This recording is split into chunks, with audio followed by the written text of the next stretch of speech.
Rita Mundim, bem-vinda ao Money News, minha cara. Uma ótima tarde a você. Queria começar esse nosso papo falando sobre as propostas do governo federal. O Planalto está estudando o SUS do transporte, tarifa social, gratuita e até revisão dessa escala 6x1. Como é que você enxerga o impacto econômico dessas duas medidas? Pois é, Gabriel, antes de mais nada, boa tarde, né? Tem almoço grátis? Não tem almoço grátis. Então, o interessante é que o governo, ele vem com pautas populistas. Todo mundo se perguntava, olha, você quer trabalhar menos? Quero.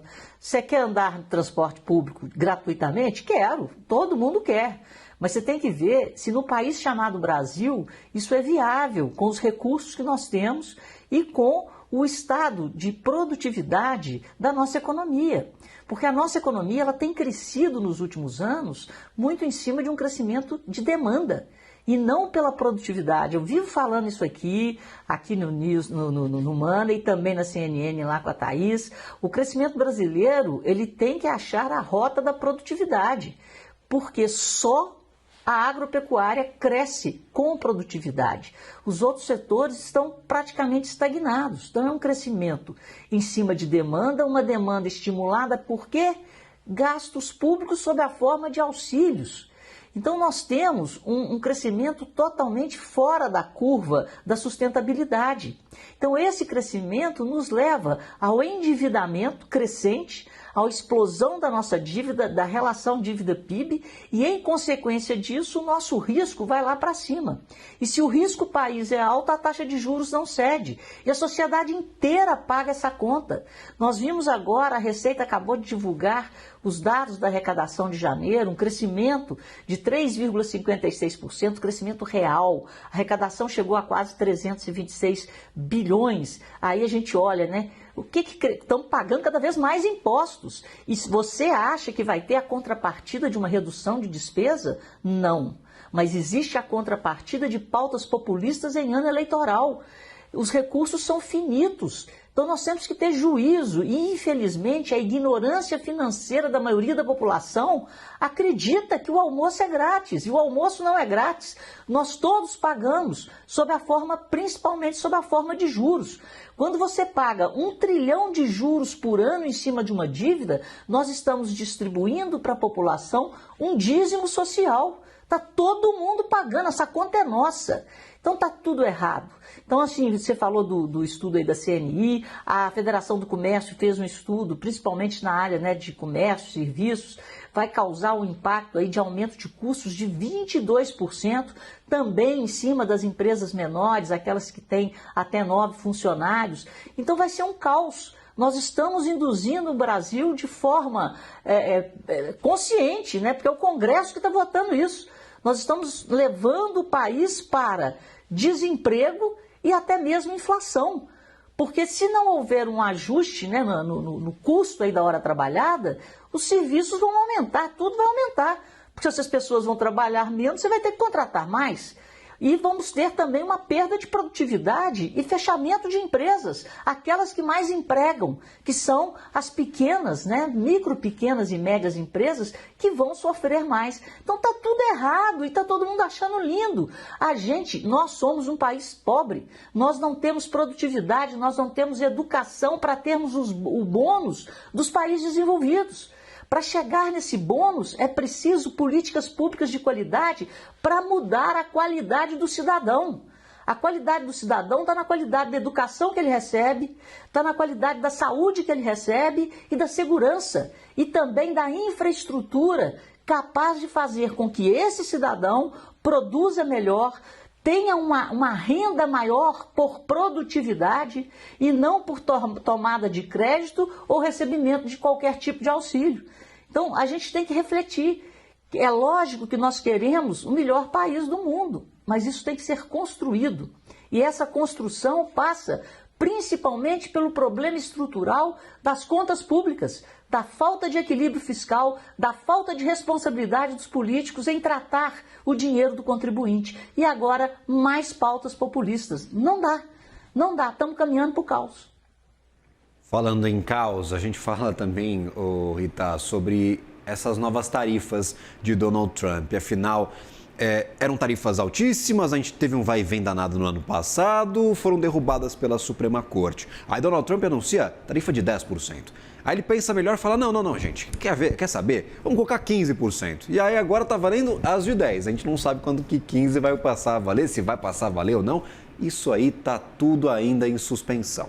Gostaria da leitura sobre essa nova taxa e se a gente sai bem nessa fita depois de tanta confusão.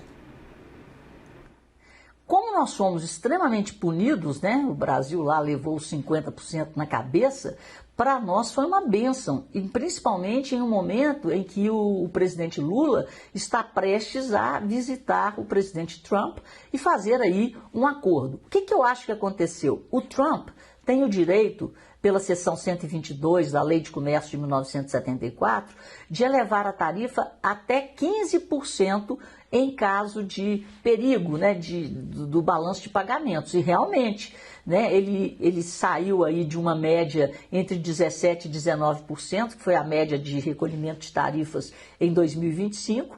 A Suprema Corte acabou com a farra da tarifa pela lei de emergência econômica, né? Então, aí ele ficou restrito ao uso dessa seção que permite que o presidente da República coloque uma tarifa adicional de até 15%. O que eu acho? O Trump é meio doido e ele adora negociar. Ele falou 10, no outro dia, no sábado, ele foi para 15, ele falou, opa, vou ficar sem margem. Aí eu acho que ele voltou para 10, porque a União Europeia, todo mundo colocou também em banho-maria os acordos que já foram assinados. Era como se tudo tivesse voltado à estaca zero. É isso que está acontecendo. E vamos renegociar. Então, para o Brasil, que levou aí 50%, depois chegou a pagar, né, no pior dos mundos, em setembro, uma tarifa média aí de 35%.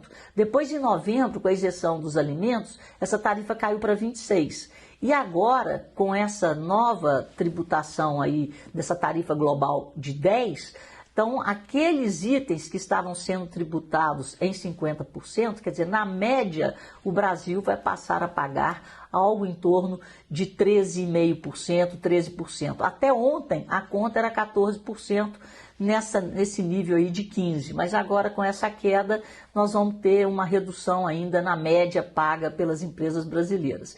E o governo americano, segundo a S&P Global Ratings, que divulgou uma nota ontem, falando que não vai haver mudança no risco dos Estados Unidos, né? Para quem não é do ramo, uma empresa de rating é aquela que calcula o risco de empresas e de países. E a S&P é uma das 3 maiores aí. E segundo ela, os Estados Unidos, mesmo com essa derrota para a Suprema Corte, hoje o nível de tarifa médio praticado ou recebido pelos Estados Unidos está em torno aí de 15%. É o segundo maior desde 1946. Em 2024, antes do Trump, esse nível era de 2,5%. Então, o Trump realmente provocou uma revolução. E em 2025, que foi o maior nível médio recebido pelos Estados Unidos em tarifas, essas tarifas estavam entre 17% e 19%. Então, agora houve esse recuo com o uso da 122 para algo em torno de 15%. Então, vamos ver porque o Trump também está usando as outras armas que ele tem, né? Que é a seção 301, que é usada pelo Departamento de Comércio dos Estados Unidos quando ele detecta, através de uma investigação, que está havendo práticas desleais de comércio entre o país investigado e os Estados Unidos. O Brasil está sob investigação dessa seção 301. Atenção total, se fala em várias armas, cada hora surge uma nova, viu, Rita? Então ele vai puxando dos bolsos, do coldre, das costas, cada hora tem um mecanismo novo para tentar sustentar essa briga tarifária. Tem alguns ainda a serem acionados, a gente continua atento. Obrigado pelo Insights do Mercado do dia de hoje. Até uma próxima, minha cara. Um bom trabalho a você, um ótimo dia. Até. Boa tarde. Até, boa tarde.